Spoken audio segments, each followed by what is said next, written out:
when we're looking at the differences between a neurodiverse workforce and a neurotypical workforce and maybe how they work, one thing that comes to mind immediately is about the work, needing to honor the work burst.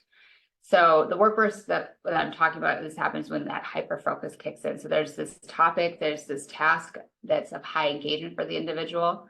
We really want to block out time for individuals that are neurodiverse, so they can get into this flow, really produce intensely, and then come down to it. So when we're planning out work days, schedules, how we build out teams and who we're putting together, that's something that definitely comes up and would be a difference in honoring where innovation could be discovered and homed.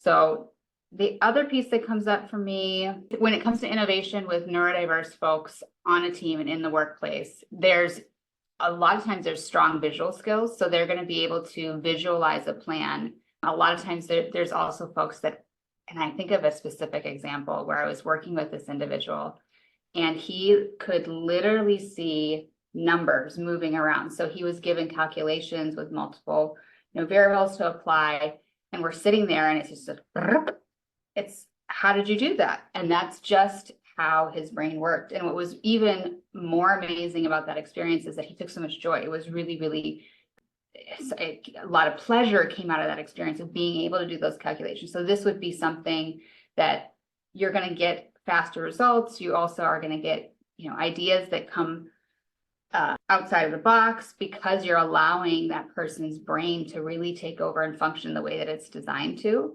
and honor those amazing neurodiversity rooted skills and talents.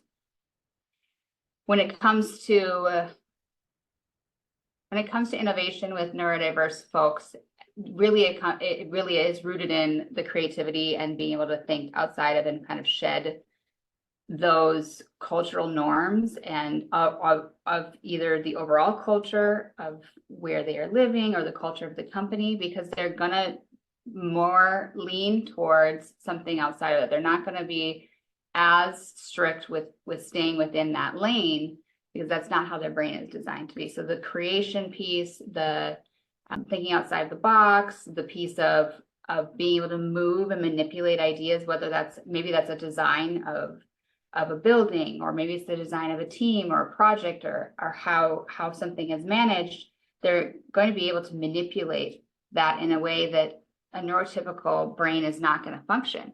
And so that does create the opportunities for innovation within a company, within a team, if we allow that to flow and come out of someone rather than cutting it off and saying, these are the options, these are the solutions, these are the ideas we're willing to go with because this is what has happened before.